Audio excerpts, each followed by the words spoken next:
দুর্যোগের সময়, যে সময়েতে গোটা বিশ্ব করোনার মতন একটা মহামারীতে জর্জরিত, এতই কঠিন পরিস্থিতি, যে সময় যদি কোনো মুসলমানের বাচ্চা পৃথিবীর বুক থেকে বিদায় নেয় তথা ওই রকম রোগাক্রান্ত হয়ে মারা যায়, তার জানাজা কোথায়, গোসল কোথায় আর দাফন কোথায় কোনো ঠিক ঠিকানা থাকে না। এত কঠিন পরিস্থিতি। আপনি কোটি টাকার মালিক, আপনি লক্ষ টাকার মালিক হতে পারেন, এমনই একটা মুসিবতের সময় আমাদের সামনে এসেছে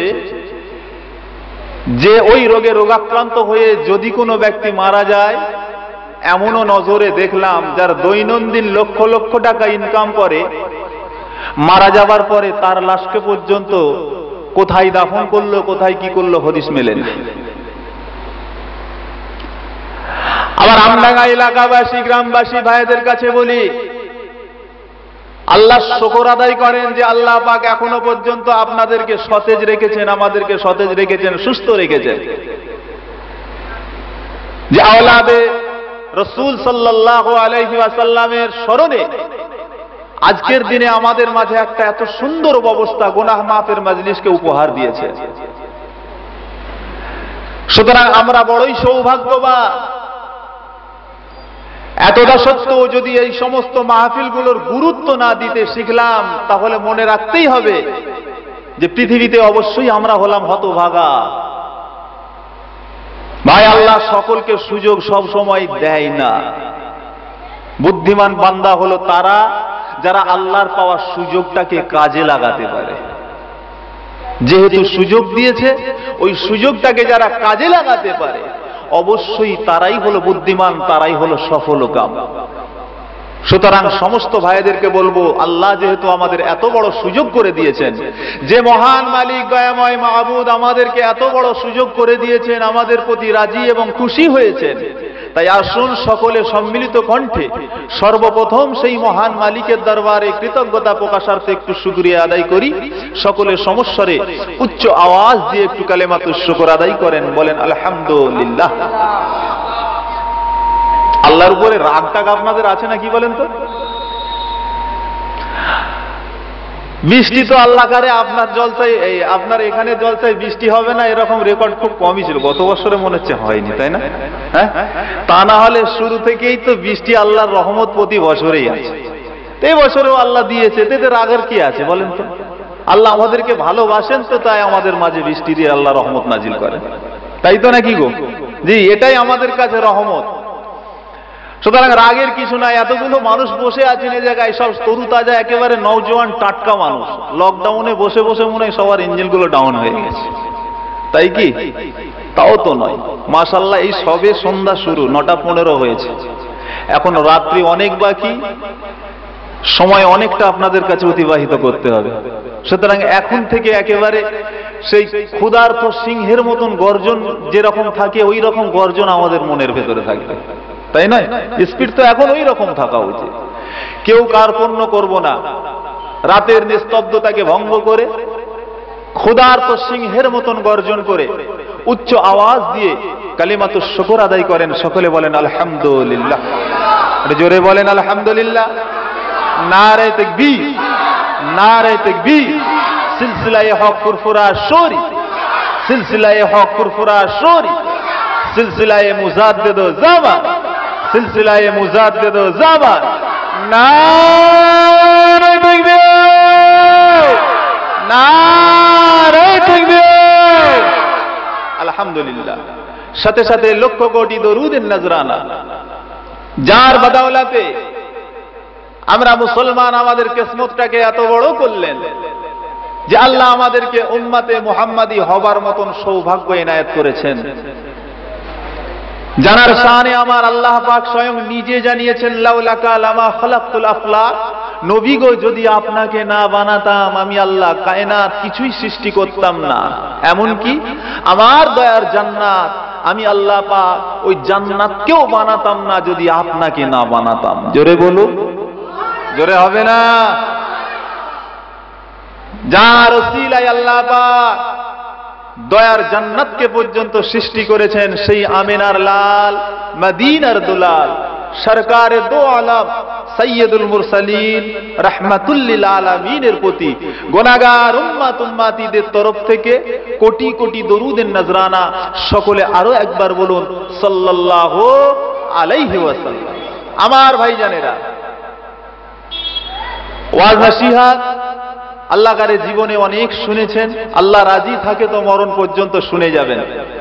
কারবালার মাহফিল, আওলাদে রাসূলের শানে এই মাহফিল বিগত কয়েক বছর ধরেই আল্লাহ পাক কায়েম করিয়েছেন আপনাদের মাঝে, ইনশাআল্লাহ হয়ে আসছে। কারবালার শানে বহু ওয়াজ নসিহত শুনেছেন। আজকের দিনে আমি গুনাহগার আপনাদের খেদমতে সেই সম্পর্কে কিছু গুটি কয়েক কথা আলোচনা করব। তারই প্রাককালে দয়াময় আল্লাহ পাকের দরবারে আশাবাদী আল্লাহ যেন আমি গুনাহগারের মুখ দিয়ে এমন কিছু আওলাদে রাসূলের শানে এমন কিছু কথাবার্তা আলোচনা করিয়ে নেন, যার দ্বারা আমরা সমাজের মানুষ আমাদের দুনিয়া এবং আখিরাত উভয় জাহানেই যেন আল্লাহ পাক কামিয়াব করিয়ে দেন। সকলে বলুন আল্লাহুম্মা আমিন। সেই লক্ষ্য করে আমি গুনাহগার আপনাদের খেদমতে কয়েকটা কথা নিয়ে এসেছি। ভাই, আজকে এই জায়গায় আমরা বসেছি, এটা হচ্ছে ইমাম হুসাইন ও ইমাম হাসান তথা আওলাদে রাসূলদের স্মরণে আজকের এই মাহফিল, তাই তো? আর আমডাঙ্গা এলাকাবাসী আমরা এখানেও এসেছি, বসেছি, এটাও আওলাদে রাসূলের মোহাব্বতে, ঠিক না ভুল আছে তো নাকি গো? এই হাসান এবং ইমাম হুসাইনকে ভালোবাসি বলেই তো আজকের এই মাহফিল, না হলে এই জায়গায় মাহফিলে আমরা আসতাম না। জি, ভালোবাসি। আর ভালোবাসা এটা আপনার আমার ঈমানি দায়িত্ব। কারণ রাহমাতুল লিল আলামিন বিশ্ব নবী হাদিস পাকের ভেতরে ঘোষণা করছেন, আল্লাহ নবী বলেন, তিনটে নসিহত করলেন। বিশ্ব নবী রাহমাতুল লিল আলামিন তিনি নূরের জবানে ঘোষণা করে বলছেন, আল্লিমু আওলাদিকুমুল কুরআন, এই আমার উম্মত উম্মতিরা, তোমরা তোমাদের সন্তান দিগকে কোরআনের তালিম দাও। প্রথম কোরআনের তালিম দাও, কারণ কোরআন এমন একটা জীবন ব্যবস্থা, মানুষ হতে সবাই চেষ্টা করে, কিন্তু কমপ্লিট মুমিন হবে কোন রাস্তায়, পরিপূর্ণ মানুষ হতে গেলে কোন পথে চলবে, এর জন্য দুনিয়ার বুকে আমরা বহু কাঠখড় পোড়াই।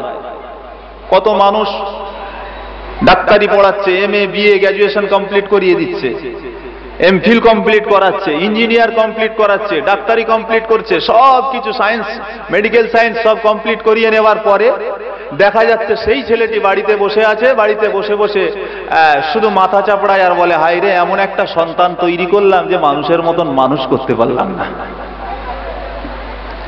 এমন একটা সন্তান তৈরি করলাম যে মানুষের মতন মানুষ করতে পারলাম না। অতএব সকলের মনের তামান্না যে সন্তান যেহেতু আল্লাহ পাক দিয়েছেন, সেটাকে এমন পর্যায়ে তাকে নিয়ে যাব যেন সে একটা মানুষের মতন মানুষ হয়।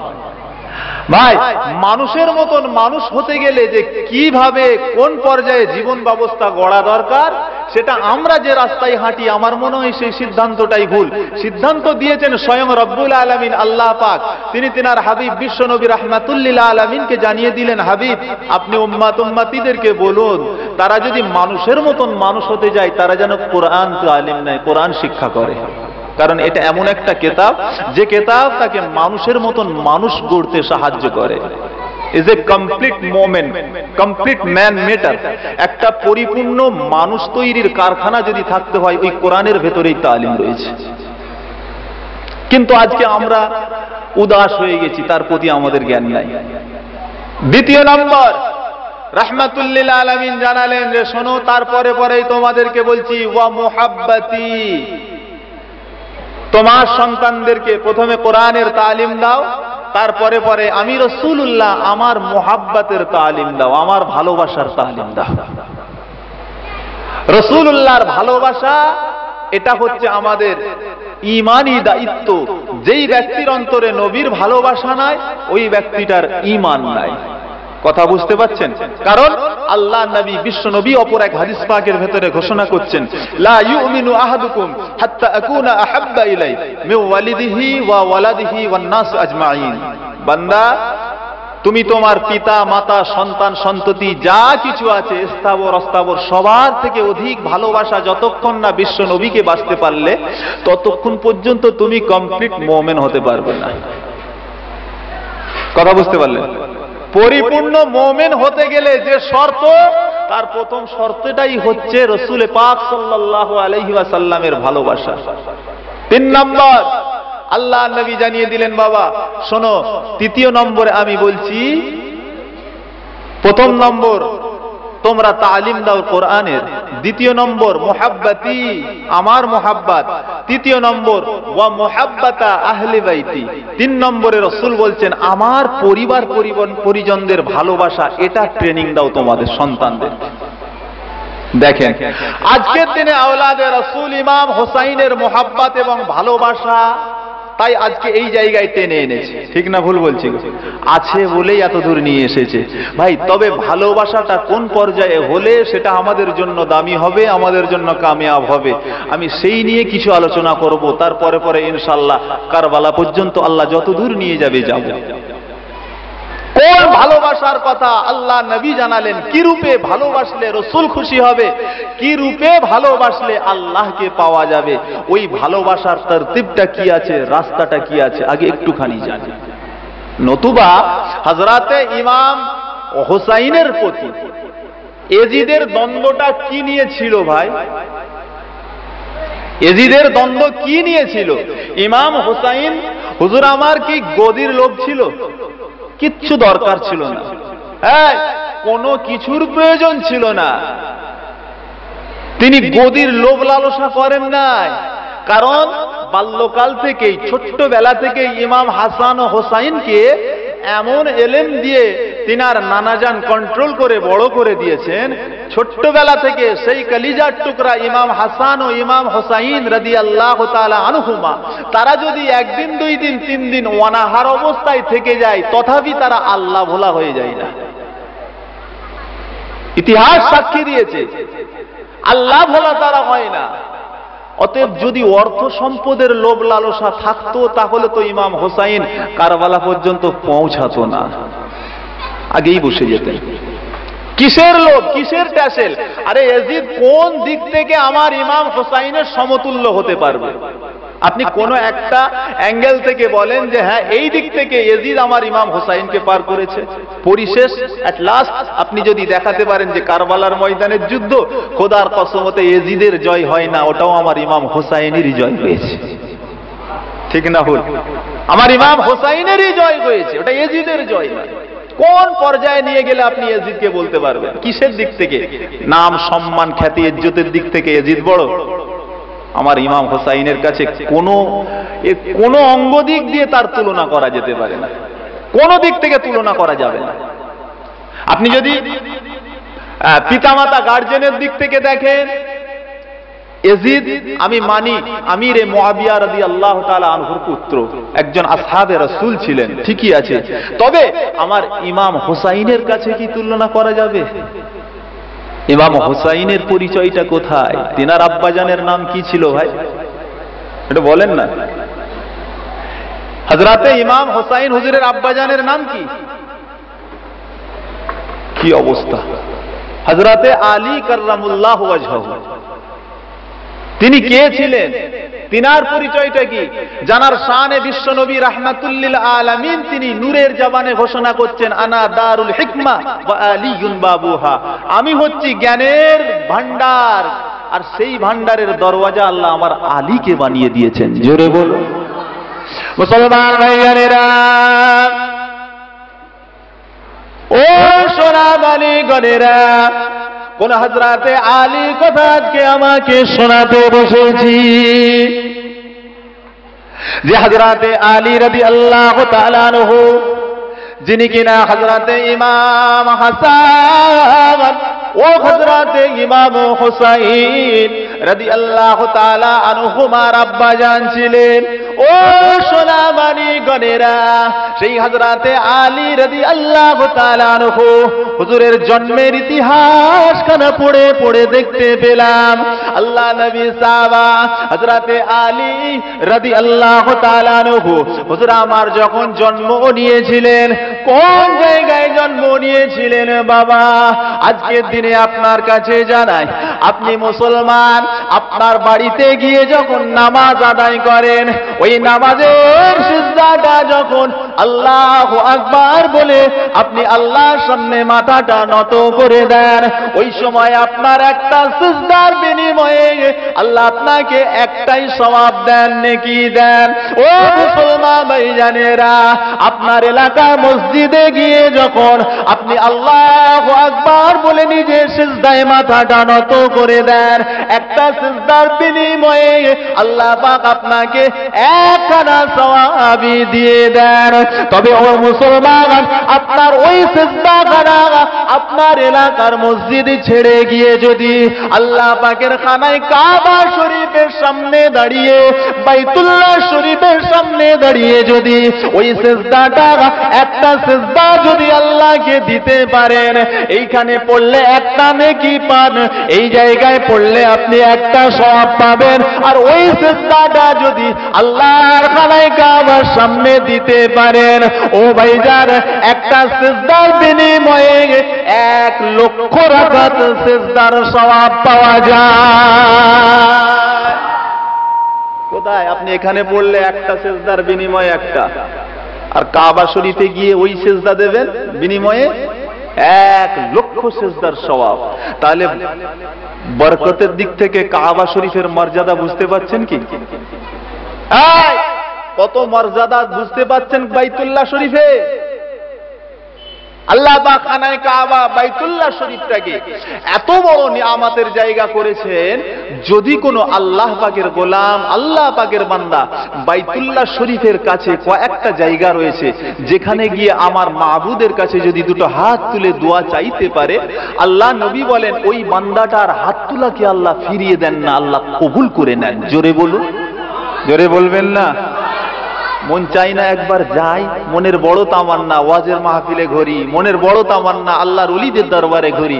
একবার কি মনে আশা জাগে না আল্লাহর ঘর বাইতুল্লাহর সামনে যায়? কতগুলো জায়গার কথা বলছি, হাজী সাহেবরা জানে, জিজ্ঞাসা করবেন যারা যায়। সোনামানি গণেরা শুনে রেখে দেন, ও জওয়ান তরুণ যুবকেরা, বাইতুল্লাহ শরীফের গায়ে লাগানো রয়েছে একটা পাথর, যেই পাথরটার নাম হলো হাজরে আসওয়াদ পাথর। ওই হাজরে আসওয়াদ পাথরে গিয়ে যদি কোনো আল্লাহ পাকের বান্দা নিজের ঠোঁট লাগিয়ে চুমা দিতে পারে, আল্লাহ নবী বলেন ওই বান্দাটার জিন্দেগীর গুনাহকে আমার আল্লাহ মাফ করে দেয়। কাবা শরীফের গায়ে লাগানো গিলাফ রয়েছে, আল্লাহ পাকের গোলাম, আল্লাহ পাকের বান্দা যদি ওই কাবা শরীফের গিলাফটাকে জড়িয়ে ধরে মাবুদের কাছে ঝরঝর ঝরঝর করে চোখের পানি ফেলে কাঁদতে পারে, ও সোনামানি গণেরা, আল্লাহ নবী বলেন ওই বান্দাটার দোয়াকে আমার আল্লাহ ফেরাতে পারেন না গো। আমার আল্লাহ পাক ওই বান্দার দোয়াটাকে কবুল করে না। বাইতুল্লাহ শরীফের ছাদ রয়েছে, ছাদ, ওই ছাদ থেকে একটা নল বাড়িয়ে গিয়েছে। ওই নল, ওই যেটা থেকে কাবা শরীফের ছাদের পানিগুলো টোপে টোপে টোপে টোপে পড়ে, আল্লাহ নবী বলেন ওটা হলো মিজাবে রহমত। ওই মিজাবে রহমতের তলায় গিয়ে যদি কোনো আল্লাহ পাকের বান্দা আল্লাহ পাকের কাছে দোয়া চাইতে পারে, আল্লাহ নবী বলেন ওই বান্দার দোয়াটাকে আমার আল্লাহ ফেরত দেন না গো। আমার আল্লাহ পাক ওই বান্দার দোয়াটাকে কবুল করে নেয়। কাবা শরীফেরই পাশে একটা অর্ধবৃত্তাকার জায়গা রয়েছে যেটাকে বলা হয় হাতিমে কাবা। ও সোনামানি গণেরা, ওই হাতিমে কাবায় গিয়ে যদি আল্লাহ পাকের কোনো বান্দা আমার মালিকের কাছে দুটো হাত তুলে দোয়া চাইতে পারে, আল্লাহ রাব্বুল আলামিন ওই বান্দার দোয়াটাকে কবুল করে নেয়। কতগুলো জায়গা নির্দিষ্ট করে রাসূলুল্লাহ বলে দিলেন, ওখানে গিয়ে দোয়া চাইলেই আল্লাহ দোয়া কবুল করে নেবেন। জোরে বলুন, জোরে হবে না? মন চাই না ওই জায়গায় গিয়ে একবার আল্লাহর সঙ্গে দিদার করি? মন চাই না? দোয়া করেন আল্লাহর কাছে, আল্লাহ যেন আমাদের সকলকে বাইতুল্লাহ শরীফ তথা কাবা শরীফের মেহমান হিসাবে কবুল করে নেন। সকলে বলুন আল্লাহুম্মা আমিন। আমার ভাইজানেরা, তাহলে মর্যাদার দিক থেকে কাবা শরীফটা কত মর্যাদাপূর্ণ ঘর, বুঝতে পারছেন যে কত মর্যাদাপূর্ণ ঘর? ওই বাইতুল্লাহ শরীফের ভেতরে, বাইতুল্লাহ শরীফ তথা কাবা শরীফের ভেতরে আল্লাহ পাক একজনা ব্যক্তিকে জন্মগ্রহণ করিয়েছিলেন, তিনি অন্য কেউ নয়, তিনি বলেন হযরতে ইমাম হাসান ও হযরতে ইমাম হুসাইন রাদিয়াল্লাহু তাআলা আনহুমার আব্বাজান শেরে খোদা হযরতে আলী কাররামাল্লাহু ওয়াজহাহু। জোরে বলুন, জোরে হবে না? এই যে ব্যক্তির জন্ম হয় কাবা শরীফে, যে ব্যক্তির জন্ম আল্লাহর ঘর বাইতুল্লাহ শরীফের ভেতরে, যেদিকে তাকালেই আল্লাহ রহমত নাজিল করতে পারে, তাহলে সেই ব্যক্তির পুত্র ইমাম হাসান ও হোসাইন কেমন হবে এবার বুঝতে পারছেন? তানার পুত্র ইমাম হাসান ও হোসাইন তাহলে কেমন হবে এবার নিজের কল্পনায় আনেন। বলা লাগবে? কাবা শরীফ কত মর্যাদার জায়গা। শুধু তাই নয়, সোনার মানিকগণেরা শুনে নেন, ও জওয়ান যুবক ভাইরা, ওই কাবা বাইতুল্লাহ শরীফের ভিতরে আল্লাহ নবী সাহাবা আমার রাসূল পাকের জামাতা হযরত ইমাম হাসান ও হুসাইন রাদিয়াল্লাহু তাআলা আনহুমা, হুজুর দয়ের আব্বা জান শেরে খোদা হযরত আলী রাদিয়াল্লাহু তাআলা আনহু হুজুর জন্ম নিয়েছিলেন। তবে একটা কথা বলি, জন্মানোর পরে একদিন দুই দিন নয়, তিন দিন পর্যন্ত হযরত আলী হুজুর আমার চোখ খুলে কিছুই দেখেন নাই, চোখই তাকান নাই, দেখবো কি? হযরতে আলী হুজুরের আব্বা জান ও আম্মা জান বড় চিন্তায় পড়ে গেলেন, বাবা আমার বাচ্চাটাকে আল্লাহ কি সুন্দর দেখতে বানিয়েছে, দেখো গো কি সুন্দর ফুটফুটে চেহারা, চারিদিক থেকে আল্লাহ সুন্দর সুঠাম গঠন বানিয়ে দিয়েছেন। আহারে আমার বাচ্চাটা কি সুন্দর দেখতে হয়েছে, তবে মনে হয় চোখে দুনিয়া দেখবে না, হয়তো চোখটাকে আল্লাহ অন্ধ করে পাঠিয়েছেন, হয়তো দুনিয়াকে তিনি আর চোখে দেখতে পাবেন না। ও সোনা মালিকেরা একটু শুনে রেখে দেন, এমত অবস্থায় আল্লাহ পাকের নবী দিন দুনিয়ার বাদশাহ হাবিবুল্লাহকে জনাবে মুহাম্মদুর রাসূলুল্লাহ সাল্লাল্লাহু আলাইহি ওয়াসাল্লাম নবী আমার ওই কাবা শরীফের কিনারা দিয়ে গিয়ে যাচ্ছিলেন।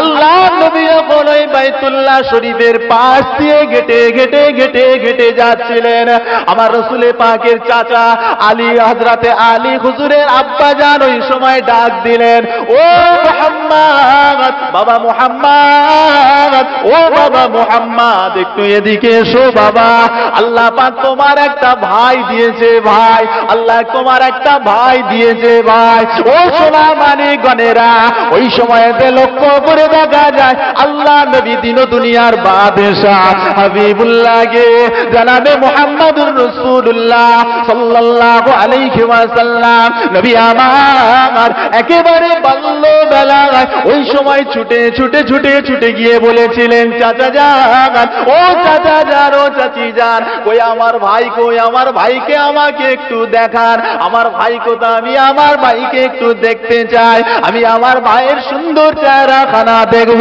ওই সময় হযরতে আলী হুজুরের আম্মা জান জবাব দিয়ে বলেছিলেন, বেটা মুহাম্মদ, ও বেটা মুহাম্মদ শুনে রেখে দে, আল্লাহ তোমার যে ভাই খানা দিয়েছে, এত সুন্দর চেহারা আল্লাহ বানিয়ে দিয়েছে, তবে কি কথা বলবো, একদিন দুই দিন লাগো, আর তিনটে দিন হয়ে গেল, চোখ খুলে কিছু দেখে না, মনে হয় যেন হয়তো তোমার ভাই দুনিয়া চোখে দেখবে না।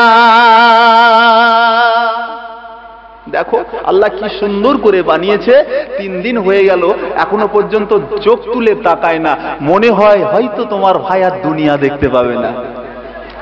চোখে অন্ধ হলে দুনিয়া দেখা যাবে?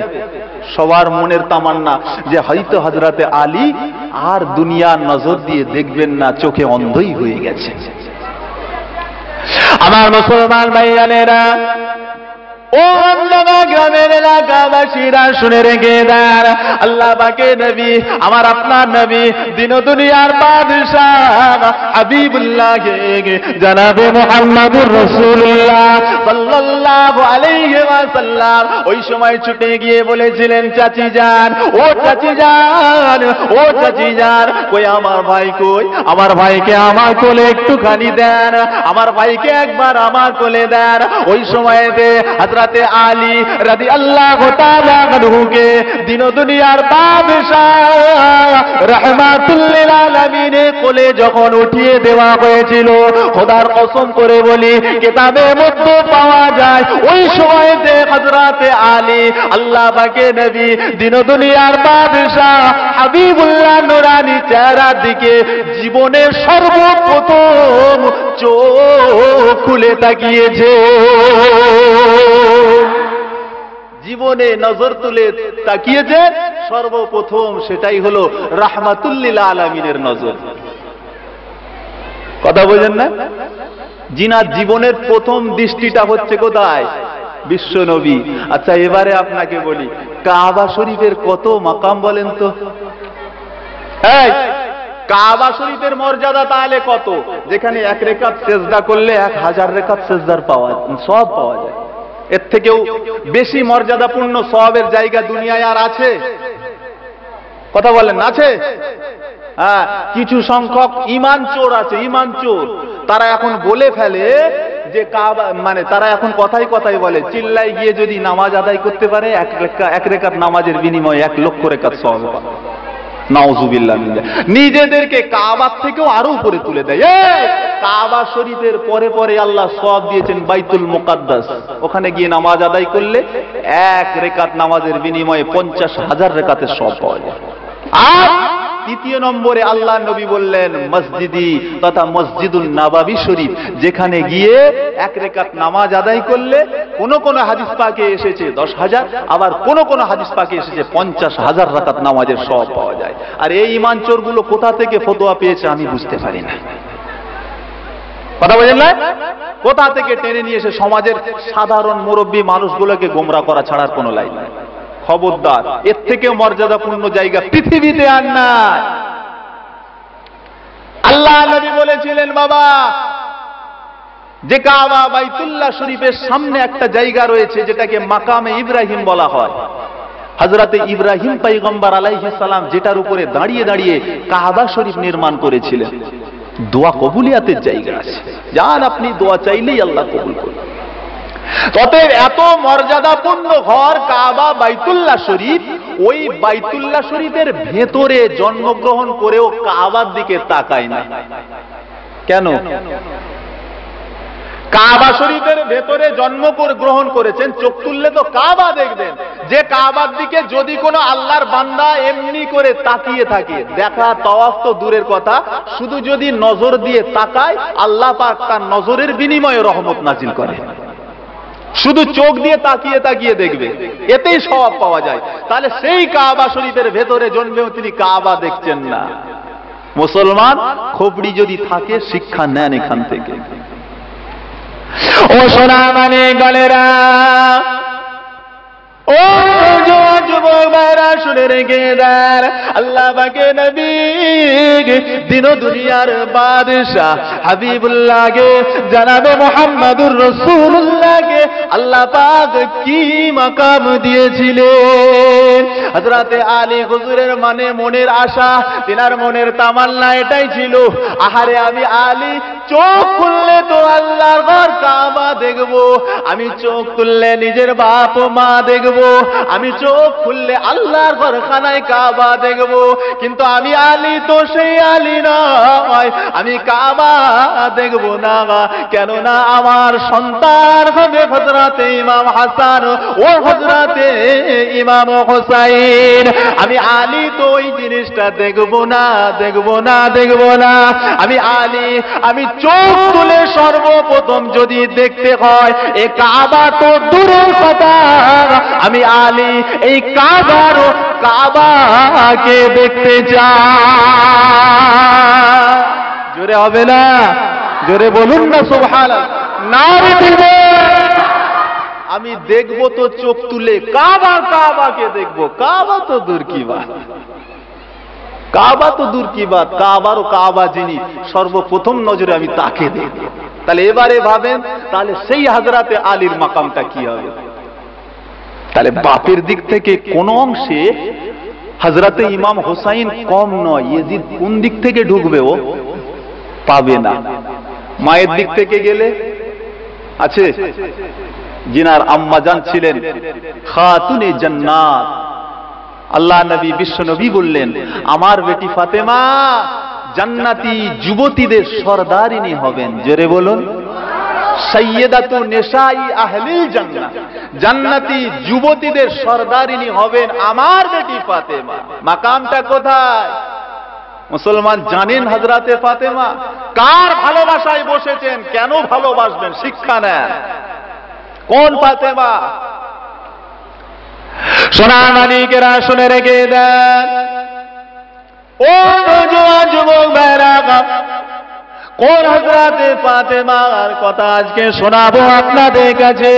আম্মা জান হযরতে আয়েশা সিদ্দিকা রাদিয়াল্লাহু তাআলা আনহা ফরমাতে লেগেছেন, আমি আয়েশা আমার জীবনে যতবার আমার বেটি ফাতেমা হযরতে ফাতেমাকে আল্লাহ নবী দিন দুনিয়ার বাদশাহ হাবিবুল্লাহকে জনাবে মুহাম্মাদুর রাসূলুল্লাহ সাল্লাল্লাহু আলাইহি ওয়াসাল্লামের সঙ্গে দেখা করবার জন্য আসতে দেখেছি, আমি আয়েশা আমি যতবারই লক্ষ্য করে দেখেছি, ওই সময়ে দেখি আল্লাহ নবী হুজুর আমার যদি বিবি সাহেবা তথা আমাদের সাথে বসে বসে বসে বসে কথা বলেন, এমন সময় যদি হযরতে ফাতেমা ওই দিক থেকে ঘেটে ঘেটে আসেন, দিন দুনিয়ার বাদশাহ সকলের আলোচনাকে ছেড়ে দিয়ে হযরতে ফাতেমাকে দেখে নিজের জায়গা থেকে উঠে দাঁড়িয়ে যেতে।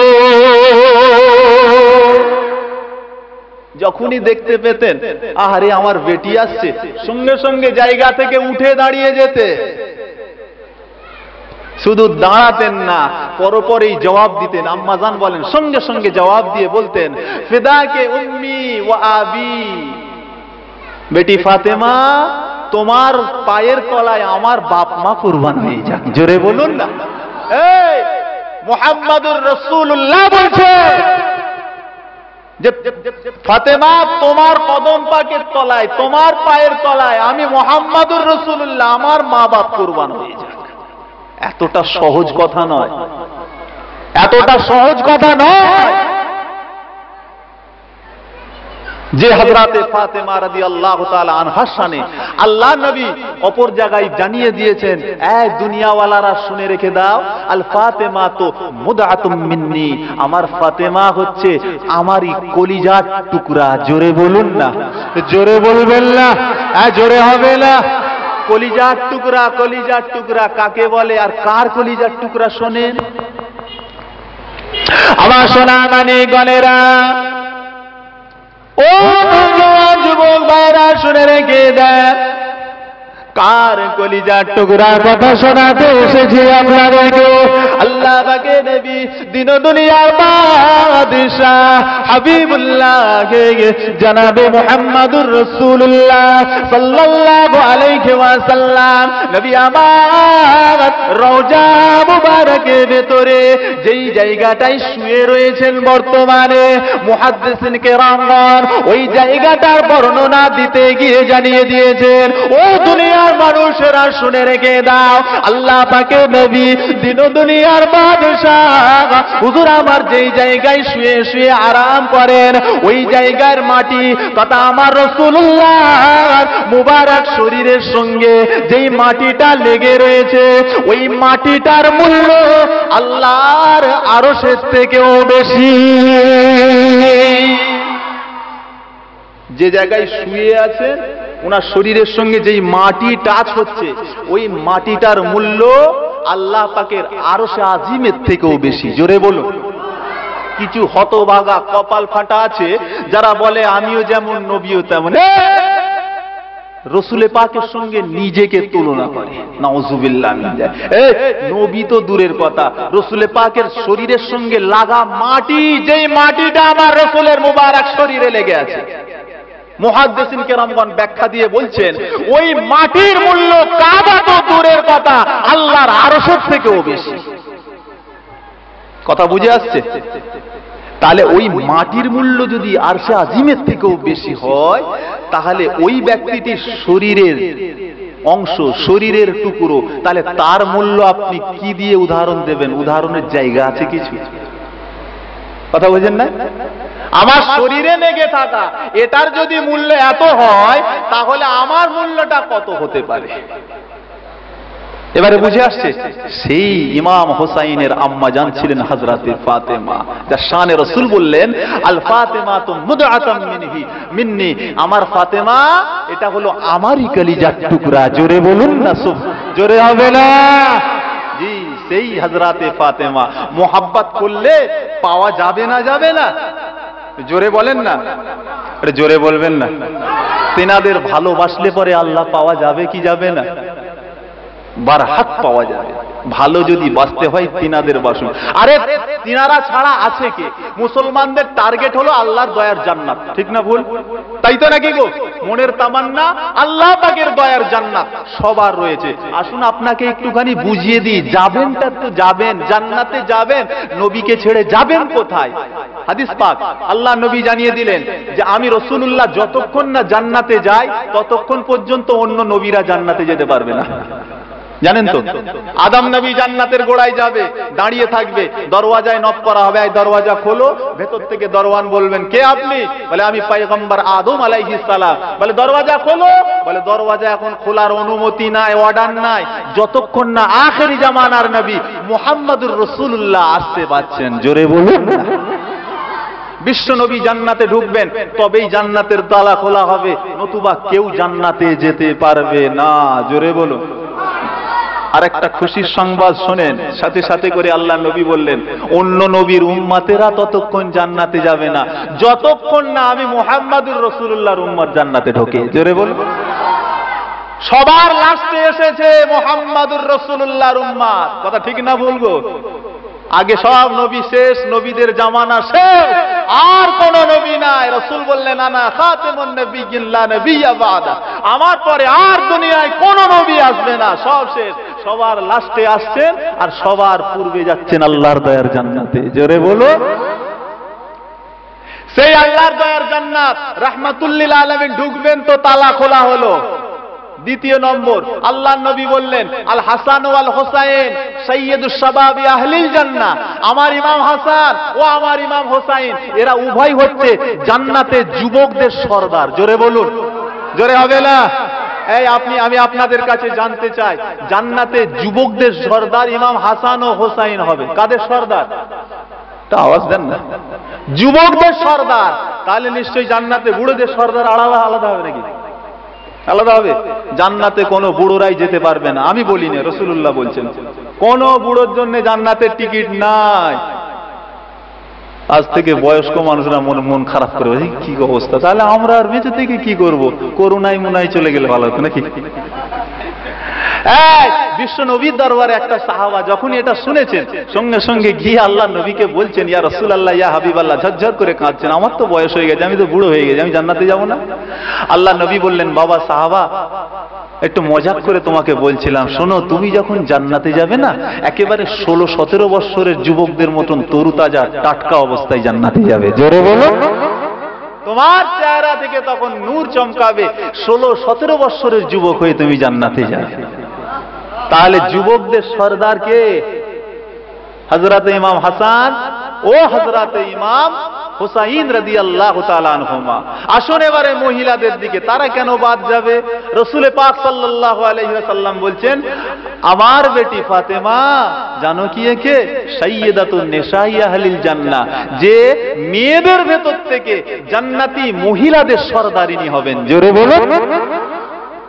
আচ্ছা বাকি আর কি রয়েছে বলেন? সেক্রেটারি, সভাপতি, ক্যাশিয়ার, যা যা ছিল সবই তো নিয়ে নিয়েছে, আর কিছু রেখেছে? কথা বুঝতে পারেন না?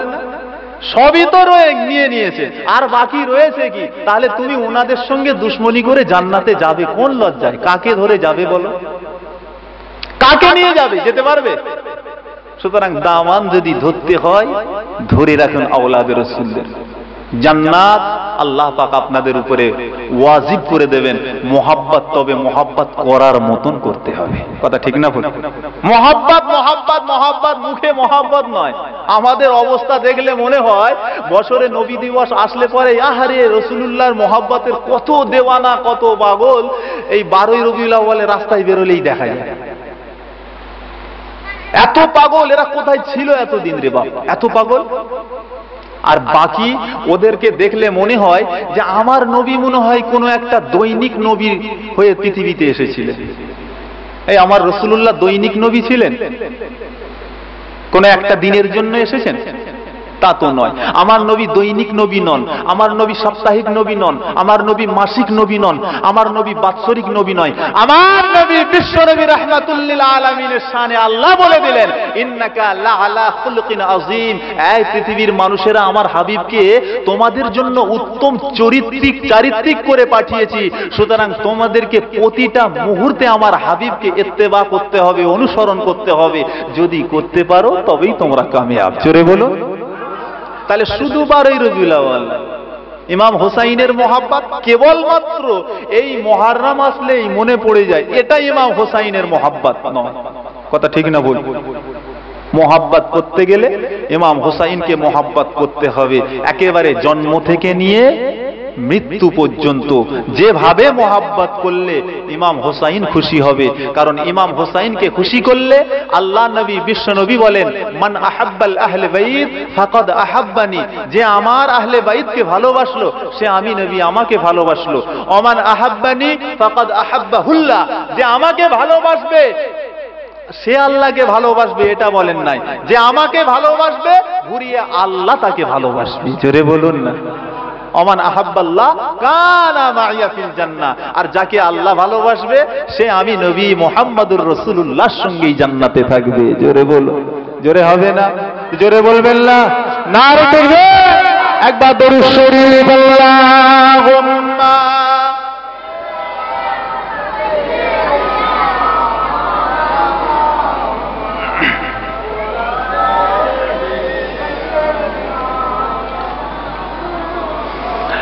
कि जिसके दिल में जिसके दिल में जिसके दिल में जिसके दिल में जिसके दिल में तेरी उल्फत हो गई है फातिमा। जिसके दिल में तेरी उल्फत हो गई है फातिमा।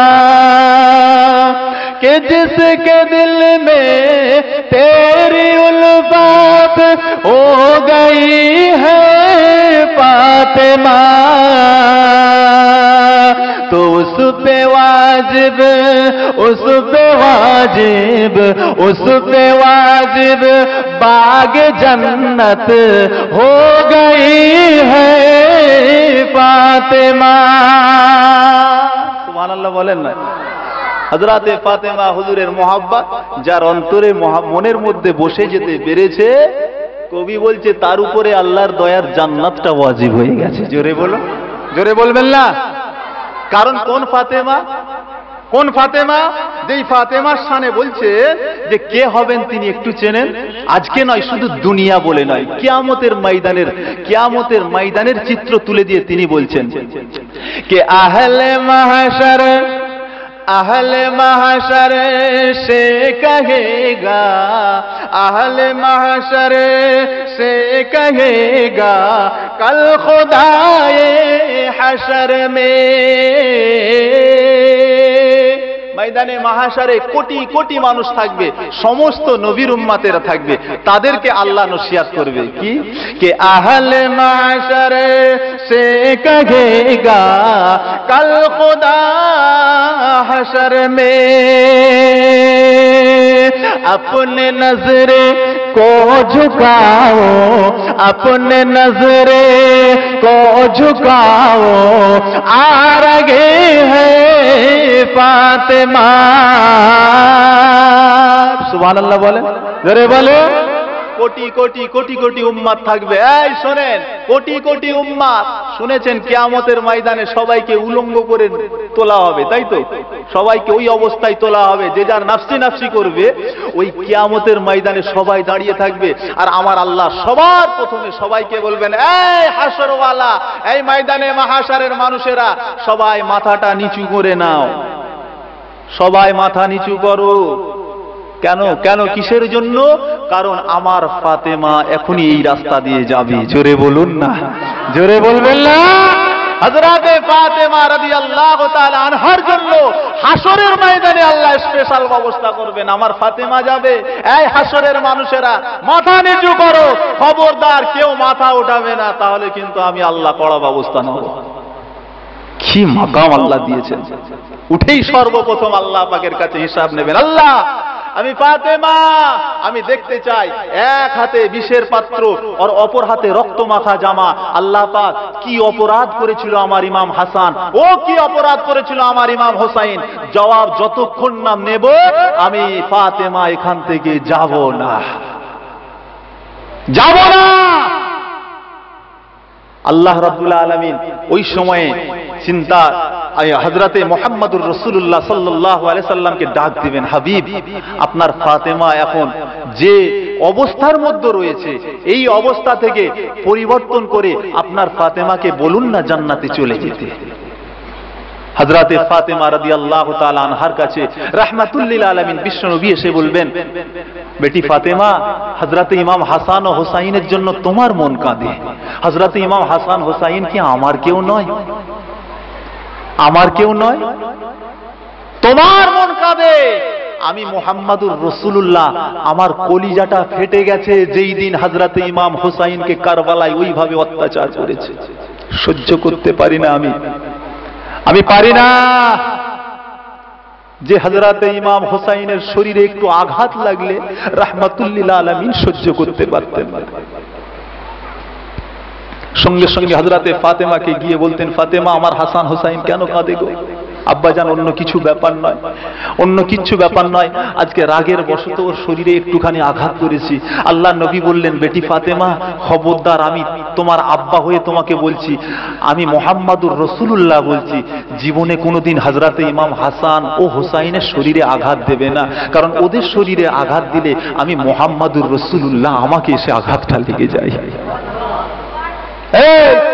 সেই মুহাম্মাদুর রাসূলুল্লাহর নওয়াসা হযরতে ইমাম হোসাইনকে যখন কারবালার ময়দানে নির্মমভাবে অত্যাচার করা হয়েছিল, হযরতে আব্দুল্লাহ ইবনে আব্বাস রাদিয়াল্লাহু তাআলা আনহু বলে, আমি মক্কা শরীফে হেরেম শরীফের পাশে শুয়ে শুয়ে আরাম করছি, হঠাৎ করে দেখলাম রক্তাক্ত অবস্থায় গোটা শরীরে রক্ত। রাহমাতুল লিল আলামিন বিশ্বনবী এসেছেন, যেন একটা খুব পেরেশান অবস্থায় দেখে মনে হচ্ছেন। আমি জিজ্ঞাসা করলাম, ইয়া রাসূলুল্লাহ, ইয়া হাবিবাল্লাহ, এ কি অবস্থা আপনার? আপনি কেন এত পেরেশান, এত চিন্তিত কেন? আল্লাহ নবী, বিশ্বনবী ওই সময় জবাব দিয়ে বলেছিলেন, আব্বাস, তুমি জানো না, আব্বাস, তুমি জানো না, আমি এই মাত্র কারবালার ময়দানে আমার নাতি হযরতে ইমাম হোসাইনে শহীদ হতে আমি মুহাম্মাদুর রাসূলুল্লাহ দেখে এসেছি। এই দেখো, তারই রক্ত মেখে এসেছি। সেই বিশ্বনবীর নাতি হযরতে ফাতেমাকে বলবেন, ফাতেমা, আমার মনে কষ্ট লাগে না? এ তো আমার নাতি, যার শরীরে আঘাত লাগলে আমি কষ্ট পাই।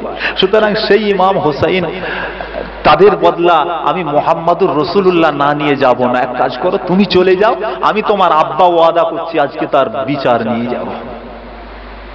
মুসলমান শুনে রেখে দেন, দুনিয়ায় এজিদ চলে গেছে, কিন্তু এজিদের বংশধর ফেলে রেখে গেছে, এখনো পর্যন্ত রয়েছে। ঠিক না বল?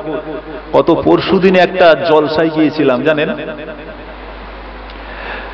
এইখানে জলসা হচ্ছে, মনে করুন এখান থেকে খুব বেশি হলে 100 মিটার দূর হবে কি 200 মিটার দূর হবে, এতটা দূরে একটা পুকুর রয়েছে মাঝখানে, এপারে জলসা চলছে, ওপারে মাইক বাজছে, বড় বড় বক্স বাজছে, আর কি হারে গান বাজছে। আমি শুধু অবাক হয়ে গেলাম, কি রে ব্যাপার, এটা কি কোনো হিন্দু পাড়া নাকি? বললো না ভাইজান, মুসলিম পাড়া। মুসলিম পাড়া? তোমরা জলসা করতে ওদের দাওয়াত দাওনি? ওরা জানে না? বলে জানবে না, এত জোর মাইক চলছে, ওরা জানবে না? বলে তাহলে এই কি অবস্থা, গান চালাচ্ছে এরকম করে? বলে ভাইজান আমরা বলতেও গিয়েছিলাম, আমাদের সঙ্গে মারামারি করতে তৈরি হয়ে গিয়েছিল। কথা বুঝতে পারেন না? এজিদ দুনিয়া থেকে চলে গেছে, বংশধর এখনো দুনিয়ায় রেখে গেছে, কিয়ামত পর্যন্ত ওর বংশধর থাকবে। এজিদি মুসলমানও থেকে যাবে, অপরদিকে হোসাইনি মুসলমানও কিয়ামত পর্যন্ত থাকবে। কথা ঠিক না ভুল? কিয়ামতের ময়দানে গিয়ে তবেই ফয়সালা হবে। আল্লাহ নবী বলবেন মা চলে যাও। হযরতে ফাতেমা হুজুরা গিয়ে চলে যাবেন, যাওয়ার আগে বলবেন আব্বাজান আমি তো যাব, কিন্তু আমার হাসান হোসাইনকে ছেড়ে আমি যাই কি করে? আল্লাহ বলবেন ইয়া রাসূলুল্লাহ বলেন হাসান হোসাইনকে নিয়ে চলে যেতে। হযরতে ইমাম হাসান ও হোসাইনকে যখন বলা হবে এই ইমাম হাসান ও হোসাইন যাও জান্নাতে চলে যাও মায়ের সঙ্গে, হযরতে ইমাম হাসান ও হোসাইন বলবেন ওমান খালফানা, আল্লাহ আমরা একা একা তো যাব না, আমাদের পেছনে পেছনে কাদেরকে নেব, কারা যাবে? আল্লাহ বলবেন কাদেরকে পেতে চাও, কাদেরকে নিতে চাও? আল্লাহ দুনিয়ার জমিনে আমি ইমাম হাসান ও আমি ইমাম হোসাইনকে যারা ভালোবেসেছিল, আল্লাহ পাক রাতের পর রাত তারা কষ্ট সহ্য করে পারে না, ইমাম হোসাইনের ব্যথায় ব্যথিত হয়ে দুফোঁটা চোখের পানি ফেলেছিল, আল্লাহ আজকে আমি ইমাম হোসাইন তাদেরকে ছেড়ে দিয়ে কি করে জান্নাতে যাব? আল্লাহ বলবেন যাও ময়দানে মাহশারে, এই হাসরের ময়দানে যারা যারা তথা যাকে যাকে তোমার পছন্দ হবে তাকে তাকে নিয়েই আমার দয়ার জান্নাতে চলে যাও। জোরে বল, জোরে হবে না? জি, যদি সচ্চা আশিক হতে পারেন খোদার কসম হযরতে ইমাম হোসাইন আপনাকে ছেড়ে জান্নাতে যেতে পারবে না, যাবে না, যাবে না। তবে আশিক যদি হন, সচ্চা আশিক হন, সচ্চা আশিক হন। মনে রাখবেন কারবালার ময়দানে হযরতে ইমাম হোসাইন এমনি যায় না গো, এই এমনি যায় না। ইমাম হোসাইন হুজুর যদি বসে থাকতেন, এজিদের কথাটুকু শুধু মেনে নিতেন। কি কথা? যে আমার হাতে বায়াত হয়ে যাও, আমার কথা মতন তুমি চলবে, আর কিচ্ছু করা লাগতো না, আর কিচ্ছু করা লাগতো না। গাড়ি গাড়ি টাকা, আপনার বাড়ির বিল্ডিং, আর্থিক দিক থেকে বলেন যা কিছু প্রয়োজন সব দিক থেকে একেবারে এসে ঠুসে ঠুসে দিয়ে যেত। কিন্তু হযরত ইমাম হোসাইন বললেন ইয়াজিদ এটা কখনো সম্ভব নয়, আমার নানাজান আজীবন হকের জন্য লড়ে গেছে আর হকের শিক্ষা আমাকে দিয়ে গেছেন, আমি কি করে তোমাকে ওই রাস্তায় হাঁটতে পারি? হতে পারে না। মুসলমান আজকের দিনে এইরকম মানুষ সমাজে আছে, আছে। আল্লাহ এমনি করোনা দেয় না, কত নেবেন? আমি ইমাম সাহেব, আমি হাজি সাহেব, আমি মৌলানা সাহেব, আমি মুফতি সাহেব সমাজে ফতোয়া দিয়ে বেড়াচ্ছি। রাতের অন্ধকারে স্বামী স্ত্রী একটু রাগান্বিত অবস্থায় রেগে গিয়েছে, মাথা ঠিক রাখতে পারেন নাই, বিবিকে পটপট করে 1 2 3টে তালাক মেরে দিয়েছে। মেরে দিয়েই হঠাৎ করে রাত ঠান্ডা হয়ে যেতেই চিন্তা করছে এ কি করলাম আমি, সর্বনাশ করেছি তো, এত বড় কাজ করে ফেললাম। উপায়?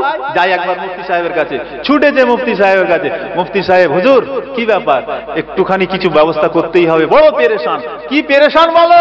বলে পেরেশান হচ্ছে হুজুর রাত্রেবেলা রাগের মাথায় ঠিক করতে পারিনি, হঠাৎ করে 3 তালাক দিয়ে দিয়েছি বিবিকে, এখন উপায় কি হবে? বলে কিচ্ছু উপায় নাই, তালাক পড়ে গেছে, ছেড়ে গেছে, যা হবার হবে, আবার নতুন করে হেলা করতে হবে, তারপরে আবার তোমাকে ইদ্দত পালন করে বিয়ে করতে হবে। বলছে হুজুর আমার বিবি আবার ওই রকম পর্যায়ে যাব? তাহলে যেতেই হবে, হুকুম মানতে হবে তো।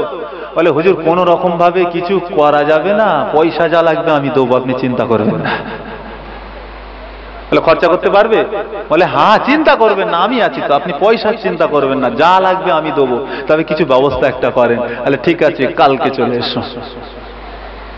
1 পেটি নিয়ে এসে মুফতি সাহেবের পাশে রেখে দিল। মুফতি সাহেব চচ্চড় করে বলল লিয়া স্ট্যাম্প পেপার, নিয়ে এসে ভালো করে ফতোয়া লেগে একেবারে ঠুকে দিল, যা নিয়ে চলে যা। হারাম বিবিটা কাল থেকে মুফতি সাহেব পয়সার বিনিময়ে হালাল করে দিয়েছে। হচ্ছে কি হয় না সমাজে? হচ্ছে কি হয় না? অর্থের বিনিময়ে জায়েজ হয়ে গেছে।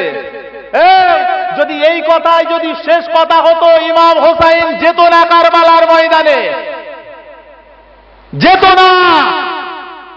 তুমি নেতা হয়েছো, মন্ত্রী হয়েছো, হক বা অধিকার সবার রয়েছে, আছে না নাই? আছে না নাই? গরিব মানুষের দায়িত্ব নিয়ে বসে আছো, তুমি নিজের ফ্যামিলির দায়িত্ব নিয়ে বসে আছো। তোমার ফ্যামিলি কোনো অন্যায় কাজ করে বেড়াচ্ছে, জবাব তো তোমাকে দিতেই হবে। এখন তুমি পাশের থেকে কারো একটা, 5টা ছেলে, একটা বাপের 5টা ছেলে, 5টা ছেলের মধ্যে 4জন সুন্দর পয়সা অর্জন করে, একজন দুর্বল। 4জন বেশ মোটা মোটা টাকা বাপের পকেটে দিচ্ছে, এ বেচারা দিতে পারেনি, বাপের মনে এই ছেলেটা সবার থেকে খারাপ। হচ্ছে না, হয় না সমাজে? দিতে পারে না, গার্জেনের কাছে ওই ছেলে খারাপ হয়ে গেছে। এই হিসাব দিতে হবে। কারবালার ময়দান থেকে শিক্ষা নিয়ে যান, যদি বাঁচতে হয় ন্যায়ের পক্ষে লড়বেন, যেই হোক। আজকে এই তো আমফান মতন ঝড় চলে গেল না, হায় হায় কি হারে দুর্নীতি হয়েছে, আপনারা কোনো দিক থেকে কম জানেন না আমার থেকেও, সব শুনেছেন। দেখা যাচ্ছে যে প্রকৃতপক্ষে পাওয়ার মানুষ তার কাছে কিঞ্চিত পরিমাপেও পৌঁছায় না, আর পৌঁছাচ্ছে তো পৌঁছাচ্ছে এক একটা নেতার নামে, নেতার বইয়ের নামে, নেতার বাপের নামে, নেতার ভাবির নামে, গোষ্ঠীর নামে, একটা করে লেগেছে। ভুল বলছি আমি? এই হিসাব দিতে হবে না? যদি এই আশা থাকতো ইমাম হোসাইন কারবালায় যেত না। নীতি ঠিক রাখেন, মুসলমান কখনো অন্যায়ের সামনে মাথা নত করতে পারে না, এটাই মুসলমানের ঈমান, এটাই মুসলমানের ঈমান। বর্তমানে মুসলমান আমরা অন্যায়কে সাপোর্ট করতে শিখেছি, তাই তো মুসলমান আমাদের উপরে আল্লাহর গজব আসতে শুরু করেছে। ঠিক না ভুল? আমরা অন্যায়ের প্রতি মাথা নত করে দিয়েছি, এমনি আল্লাহর গজব আসে না, সব বিকিয়ে দিয়েছে মুসলমান। এত নিচে নেমে গেছে যে এই মুসলমান এক বোতল মদের বিনিময়ে চাঁদ রাত্রে তথা ভোটের আগের রাত্রে, এদের কাছে চাঁদ রাত্রে নাকি, একটা বোতলের বিনিময়ে সারা জীবনের পরিশ্রম শেষ করে দিয়েছে। করেছে কি করে না? লজ্জা লাগলো না? এটা তোমার ঈমান, এটা তোমার ঈমান। অন্যান্য সমাজ জেনে গেছে এই জাতি কিচ্ছু নয়, এ জাতি পয়সার কাছে মাথা নত করেছে, দে ফেলে দে, কুকুরের মতন ওরা এসেছে, যা বলবো তাই শুনবে। ইতিহাস দেখেন, এক সময় এই জাতি রাজত্ব চালিয়ে গেছে, রাজত্ব করে গেছে, আর আজকে অন্যের গোলামতি করছে। কেন রে? কেন? ভারতবর্ষের ইতিহাস তুমি ভুলে যাও না? যেই ভারতবর্ষের পরিসংখ্যানে আজকের দিনে মুসলমান 20+ হয়ে গেছে, যেই সময় এই ভারতবর্ষের মুসলমানের সংখ্যা ছিল একেবারেই নগণ্য, 1 থেকে 2%, সেই সময় দেখা যায় মাইনুদ্দিন চিশতি আজমিরি রহমাতুল্লাহ আলাইহির মতন মানুষ সেই সময় এসে ভারতবর্ষে রাজত্ব চালিয়ে গিয়েছিল, সেই সময় রাজত্ব চালিয়ে গিয়েছিল। সেই সময় দারোগাপুরীর মতন মানুষ এসেছিল এই ভারতবর্ষের জমিনে, পরিচালনা করে গিয়েছিল। সবাই ভারতবর্ষের মুসলমান মাথা নত করে মেনেছিল। আপনি ভুলে যাচ্ছেন, ইতিহাস ভুলবেন না। 6 থেকে 700 বছর এই ভারতবর্ষের জমিনে মুসলমানরা রাজত্ব করে গেছে। আমার শিক্ষিত ভাইয়েরা সব ভালোভাবে বুঝতে পারছে, ইতিহাস সাক্ষী দিচ্ছে। আর আজকে তোমাদের ঈমান কোথায় গেল? পুরো গোলামতির জন্য তোমরা ছেড়ে দিলে। আজকে কারবালার ময়দান থেকে শিক্ষা নেন, খোদার কসম মুসলমান যদি বাঁচতে হয় ন্যায়ের জন্য মাথা উঁচু করে থাকবেন, অন্যায়ের কাছে কখনো মাথা নত করবে না। কারণ এই জাতি মুসলমান, এই জাতি সেই জাতি जो सर उठाना जानता है, सर झुकाना नहीं। सर झुकाए तो झुकाए, एक के सिवा किसी के सामने सर ये नहीं झुका सकता। वो है मेरे खुदा, वो है मेरे रब, एक है जिसके सामने ये मुसलमान सर झुकाता है, वो अपने रब के सामने, अपने रब के सिवा ये किसी के सामने सर नहीं झुकाने वाला है। এছাড়া কারো কাছে মাথা নত করতে পারে না। তুমি তো সেই জাতি, আজকে কেন তোমার এই অবস্থা হয়ে যাবে? কি নির্মম অত্যাচার করেছিল, শুধুমাত্র মানে না এতটুকুই। মুসলমান ঘরের ছেলেমেয়েরা, বাজারেরা, ও সোনামানি গনেরা, তাই যে কথা বলছিলাম, এজিদ কোন দিক থেকেই কিন্তু হযরতে ইমাম হাসান ও হযরতে ইমাম হোসাইনের সমতুল্য আসতে পারে না। পিতার দিকেও নয়, মাতার দিক থেকেও মোটেও নয়। আর কোথায় পাবেন সুন্দরের দিক থেকে?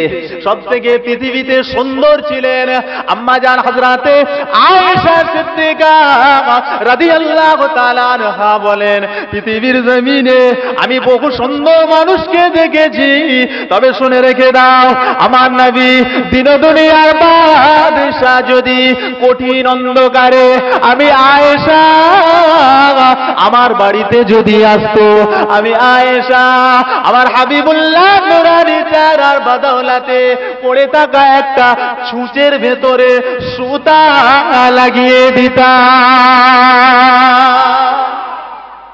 এত সুন্দর, এত সুন্দর। আর কেউ আছে? আর কেউ আছে? কেউ ছিলও না, আর কেউ হবেও না। সুয়ের ভেতরে অন্ধকারে সুতো লাগিয়ে দিতেন। আল্লাহ এত সুন্দর বানিয়েছিলেন আমার রসুল পাক সাল্লাল্লাহু আলাইহি সাল্লাম। এই শোনেন, এবারে বলি, হযরতে ইমাম হাসান ও হযরতে ইমাম হোসাইন তারাই বা কেমন ছিলেন? তারাই বা কেমন ছিলেন? সাহাবা হুজুররা বর্ণনা করছেন যে শোনো, হযরতে ইমাম হাসান ও হযরতে ইমাম হোসাইন এরা উভয়ে কেমন ছিল জানো? কেমন ছিল জানো? এদের দুই ভাইকে দেখলে পরে রাহমাতুল লিল আলামিনের কথা মনে পড়ে যেত। জোরে বলো, জোরে বলবেন না?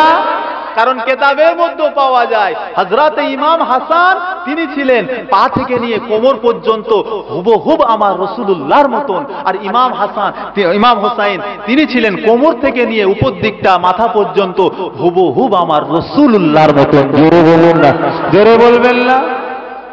তাই তো ঘটনা মনে পড়ে যায়।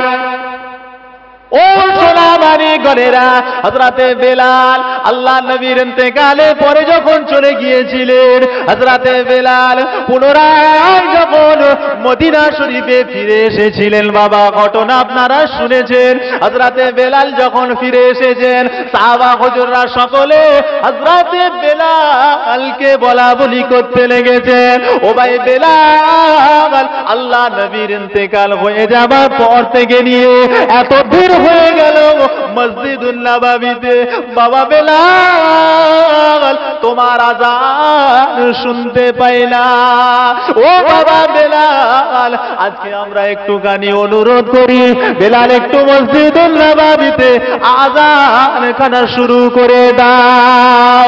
ওই সময় হযরতে বেলাল মানে না, সকলকে অস্বীকার করেছিলেন, না যে জায়গায় রাহমাতুল লিল আলামিন নাই আমি বেলাল আমিও সেই জায়গায় নাই। কেননা আমি বেলাল, আমি যখন আযান দিতাম আল্লাহ পাকের নবী দিন দুনিয়ার বাদশাহ হাবিবুল্লাহ ইন্তজার করতেন।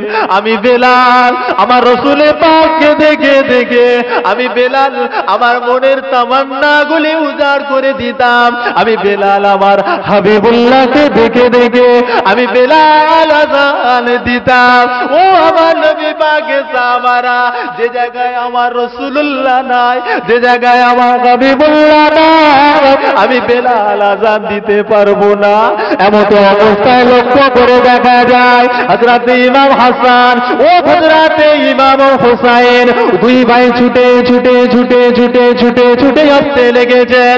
দুই ভাইকে দেখে হযরতে ইমাম হাসান ও হোসাইনকে দেখে সাহাবারা বলতে লেগেছেন, ও ইমাম হাসান ও হযরতে ইমাম হোসাইন, তোমরা বলে নওয়াসায়ে নবী, তোমরা বলে আমার নবী পাকের আদরের নাতি, তোমরা যদি হযরতে বেলালকে একবার আযানের কথা বলো, হযরতে বেলাল তোমাদের কথা আর ফেরত দিতে পারবেন না। ও সোনামানি গণেরা, ওই সময়তে হযরতে ইমাম হাসান ও হযরতে ইমাম হোসাইন দুই ভাই ছুটে গিয়ে বলেছিলেন, ভাই বেলাল, ও হযরতে বেলাল, ও হযরতে বেলাল, আমরা পুনরায় আপনার জবানে আযান খানা শুনতে চাই। হযরতে বেলাল হুজুর অস্বীকার করলেন, না না না, আল্লাহ নবী নাই, আমি বেলালও নাই, আমি বেলাল আযান দিতে পারবো না। পরিশেষে হযরতে বেলাল বলেছিলেন, ও হযরতে ইমাম ইমাম হাসান ও হযরতে ইমাম হুসাইন, তোমাদের কথা আমি ফেলতে পারি না, কেননা আল্লাহ পাক তোমাদের দুজনকে এমন করে বানিয়েছেন গো, তোমাদের দুজনকে দেখলে আল্লাহ নবী দিন দুনিয়ার বাদশার কথা মনে পড়ে যায়। তোমাদেরকে দেখলে আমার রাসূলুল্লাহর কথা মনে পড়ে যায়, সুতরাং তোমাদের কথা তাই আমি ফেরত দিতে পারবো না। আমি বহুবার দেখেছি আল্লাহ নবী তোমাদেরকে বড়ই আদর করতেন, কখনো দেখেছি কাঁধে করে নিয়ে, কখনো দেখেছি কোলে করে নিয়ে। আল্লাহ নবী তোমাদেরকে বারংবার আদর করে যেতেন, কত মোহাব্বত, কত ভালোবাসা বেসেছিলেন। সুতরাং তিনাদের কথা অনুযায়ী হযরতে বেলাল তিনি কিন্তু আজান দিতে গিয়েছিলেন, ঘটনা আপনারা জানেন। তাহলে এই দিক থেকে দেখলে সুন্দরের দিক থেকেও যদি প্রতিহিংসা করে সেখানেও কিন্তু টিকতে পারবে না, কথা ঠিক না বল? অতএব কোন দিক থেকেই যদি চ্যালেঞ্জ করে হযরতে ইমাম হাসান ও হোসাইনের মোকাবিলায় ইয়াজিদ কোনো একটা অংশে আসতে পারে না। তাহলে কেন হযরতে ইমাম হোসাইনের প্রতি তার এত রাগ? কেন রাগ? রাগের উৎস হলো একটাই, যে এরা হচ্ছে আওলাদে রাসূল, গোটা বিশ্বের মানুষ এদেরকে সম্মান ইজ্জত করে, এরা হলো আওলাদে রাসূল। বিশ্বের মানুষ তো দূরের কথা, আমি ইয়াজিদ আমার বাপ আমিরে মুয়াবিয়া রাদিয়াল্লাহু তাআলা আনহু, তিনিও কিন্তু ইজ্জত সম্মান করে, যথাযথ ইজ্জত দিয়ে যায়। শুধু তাই নয়, এরা হলো আওলাদে রাসূল, এরা জীবনে অন্যায়কে প্রশ্রয় দেয় না, অন্যায়ের সামনে মাথা নত করে না। তাই ইমাম হোসাইন রাদিয়াল্লাহু তাআলা আনহু ইয়াজিদের কাছে বায়াত নেয় না, তার ভেতরে কতগুলো কারণ ছিল। এক ছিল ইয়াজিদের চরিত্র ছিল খুবই খারাপ, খুব নোংরা চরিত্রের মানুষ।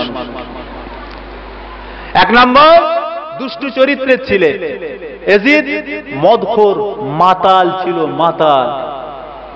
শোনেন, হযরতে ইমাম হাসান ও হোসাইন হায়াতে রয়েছে। এই আপনাদের কষ্ট লাগছে নাকি? যে বেশি সময় কষ্ট দেব না ভাই, কিছুক্ষণের মধ্যে আসবে। হযরতে ইমাম হাসান ও হোসাইন রাদিয়াল্লাহু তাআলা আনহুমা, ওনাদের সময়ের কথা বলছি। হযরতে ইমাম হাসান হুজুর তখন হায়াতে রয়েছেন। কিতাবে লিখেছেন ওই সময় ইয়াজিদ একবার হজ করতে গেছে। হজে গিয়ে কাবা শরীফের, মক্কা শরীফের কাজ কমপ্লিট করে নিয়ে মদিনাতুল মুনাওয়ারায় পৌঁছেছেন, মদিনা শরীফে চলে গেছেন। মদিনা শরীফে যখন গেছেন, এদিকে হযরতে ইমাম হোসাইন এবং হযরতে আলী রাদিয়াল্লাহু তাআলা আনহু, উনি বললেন এক কাজ করা যাক, যেহেতু ইয়াজিদ হোসাইন বিনতে আলী, তো উনি চিন্তা করলেন যে যখন ইয়াজিদ যখন এই জায়গায় এখন বর্তমানে এসে গেছে, তাহলে আমাদের একটা উচিত হবে তার একটু সম্মানের জন্য আগিয়ে যাওয়া। তাই হযরতে ইমাম হাসান হোসাইন ওনারা কি করলেন, সম্মিলিতভাবে সবাই ইয়াজিদকে স্বাগত জানাতে একটু আগিয়ে গিয়েছিলেন। যখনই গেলেন, গিয়ে দেখছেন যে মসজিদুন নববীতে রওজাতুর রাসূল সাল্লাল্লাহু আলাইহি ওয়াসাল্লামের কিনারায়, অতএব মসজিদুন নববীর ভেতরে যেই মাত্র মাথাটা ঢুকিয়েছেন, সঙ্গে সঙ্গে একটা দুর্গন্ধ বাড়িয়েছে, বিকট দুর্গন্ধ। তাড়াতাড়ি করে মুখটা ঢেকে দিয়ে ইয়াজিদ, ইমাম হাসান ও হোসাইন আহলে বাইত, ওনারা কি করেছেন, সরে এসেছেন। পাশ থেকে জিজ্ঞাসা করছেন, আচ্ছা এ বদবু কিসকি আতি হ্যায়, এই গন্ধটা কিসের আসছে, ভেতর থেকে গন্ধ কিসের আসছে? তো ইয়াজিদ ভেতর দিয়ে বলেছিলেন যেটা গন্ধ নয়, এটা গন্ধ নয়, এটা খুশবু আছে, খুশবু, আমরা আতর লাগিয়েছি তো, আতরের খুশবু। ওই সময় আওলাদে রাসূলগণ বলেছিলেন, এই আমাকে বোকাকে হাইকোর্ট দেখাতে এসেছো, কোনটা আতর আর কোনটা পাথর আমি বুঝি না, আমাকে আতর চেনাতে এসেছো? এই মনে মর্মাহত ব্যথা বেদনা নিয়ে ওই সময় যে ওখান থেকে সরে গিয়েছিলেন, এবং ইয়াজিদকে কি করে ওখান থেকে সরিয়ে দেওয়া যায় তার পূর্ব পরিকল্পনা নিয়ে ওখান থেকে বার করে দিল। তো সেখান থেকে তারও মনে একটা রাগ পয়দা হয়েছিল। আর আওলাদে রাসূল তার হাতে বায়াত না নেওয়ার কারণ, যেহেতু এর চরিত্র খারাপ, কখনো নারী নিয়ে বসে আছে, কখনো মদের বোতল নিয়ে বসে আছে, এটা কি করে হতে পারে? এই কারবালাওয়ালারা, আমি জানাতে চাই, আজকের দিনে যারা আমরা ইমাম হোসাইনকে ভালোবাসি, সমাজে দেখেছি এক শ্রেণীর মানুষ আছে, এই কারবালা কারবালা করে এরা বড় বড় তাজিয়াবার করে, ঢোল তাবলা নিয়ে ঘোরে, কথা ঠিক না বলবো? বাজাই তো আপনাদের দিকে দেখেন, ঢোল তাবলা ইত্যাদি নিয়ে বিরাট, এই কালকের কথাই বলছিলাম একটু আগে, বাজায়। এটা ইমাম হোসাইনের স্মরণে, লজ্জা লাগে না কারবালার ময়দানে হযরতে ইমাম হোসাইন রাদিয়াল্লাহু তাআলা আনহু ও আহলে বাইতগণ একজন একজন নয়, 7 জন আহলে বাইত শহীদ হয়ে গিয়েছিলেন, 7 জন। ওই দিনে তোমার দুঃখ প্রকাশ করা দরকার, সে জায়গায় তুমি ঢোল তাবলা বাজাচ্ছ কোন লজ্জায়? এটা ইমাম হোসাইনের মোহাব্বত নয়, এটা ইমাম হোসাইনের ভালোবাসা নয়। পরিবর্তন হয়ে যান যদি বাঁচতে চান। যারা মদখোর মাতাল তাদেরকে বলি, আজকের দিন মুহররমের মাস, আরবির প্রথম মাস। খোদার কসম, আল্লাহকে সাক্ষী রেখে আজকের মুহররম থেকে ওয়াদাবদ্ধ হও, আল্লাহ যতদিন হায়াতে রেখেছো, আল্লাহ আমরা যেন আর জীবনে মদের পাত্র হাতে না নিই। ওয়াদা করো, যদি কিয়ামতের ময়দানে হযরতে ইমাম হাসান ও হযরতে ইমাম হোসাইনের দামান ধরতে চাও, তাহলে আজকে থেকে ওয়াদা করো, যে সমস্ত ছেলেরা নারী নিয়ে, যে সমস্ত ছেলেরা নারী নিয়ে ওঠা বসা করো, তাদেরকে হুঁশিয়ারি দেব, খবরদার, আজ থেকে ওয়াদাবদ্ধ করো, খোদার কসম যতদিন বাঁচবো নারীদের দুশ্চরিত্র নিয়ে আমরা খেলা করব না। ওই সমস্ত নোংরা পাপাচার পাপামূলক কাজ থেকে আমরা সব সময়ের জন্য দূরে থাকবো। এই রকম ওয়াদা করে আজকের মাহফিল থেকে তবেই তোমরা উঠবে। মনে রাখবে, তাহলেই তুমি হতে পারবে কামিয়াব, তবেই তুমি সচ্চা আশিক হতে পারবে। ওয়াদা করে যান আজকের মাহফিল থেকে, নাতুবা এই মোহাব্বত নয়। একবার দরুদ শরীফ আল্লাহুম্মা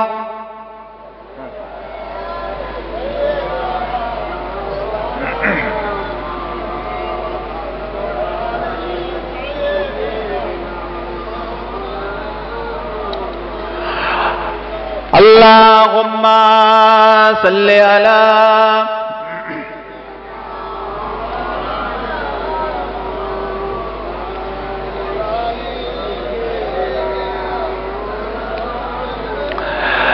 মুসলমান ছেলেমেয়েরা, আব্বা জানেরা, ও সোনাবাড়ি গনেরা, তাই তো আসুন এবারে জানাই, মোহাব্বত যদি করতেই হয় সচ্চা আশিক তৈরি হন। খোদার কসম করে বলি, যদি সচ্চা আশিক হয়ে যেতে পারেন, অবশ্যই আপনার জন্য আল্লাহ পাকে দয়ার জান্নাত ইন্তজার করে আছে।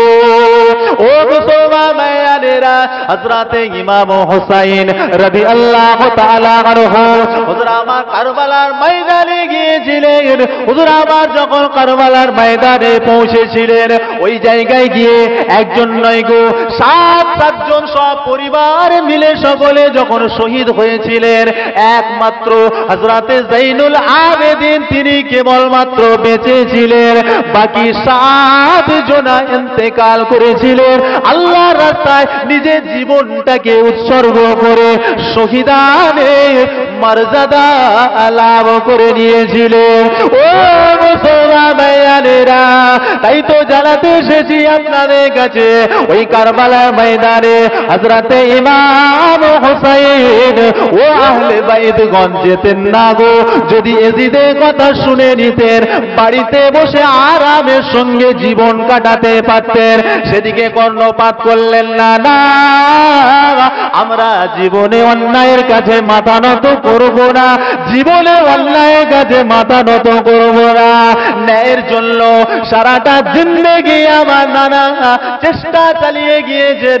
আমি হোসাইন, আমার জীবন চলে যাবে, কিন্তু মরণকে ভয় করি না, কখনো অন্যায়কে প্রশ্রয় দেবেন না। ও সোলামানি গলেরা, কারবালার ইতিহাস তো অনেক শুনেছিলেন আগে, আমি তো আপনাদের কাছে শুনিয়েছিলাম। আজকে শুধু শহীদে ইমাম হোসাইন রাদিয়াল্লাহু তাআলা আনহুর কথা বলি।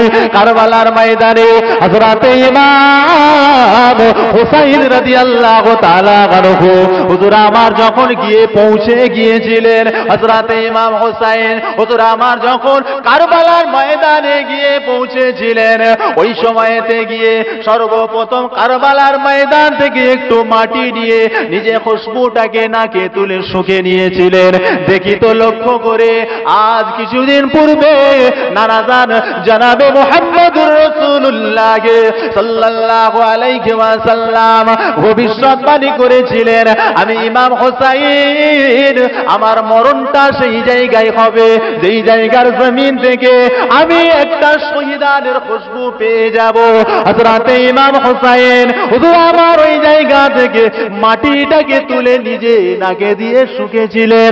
ও সোনা মালিকেরা, ওই জায়গা থেকে শহীদানের রক্ত পেয়ে গিয়েছিলেন, শহীদানের খুশবুটা নাকে পেয়েছিলেন।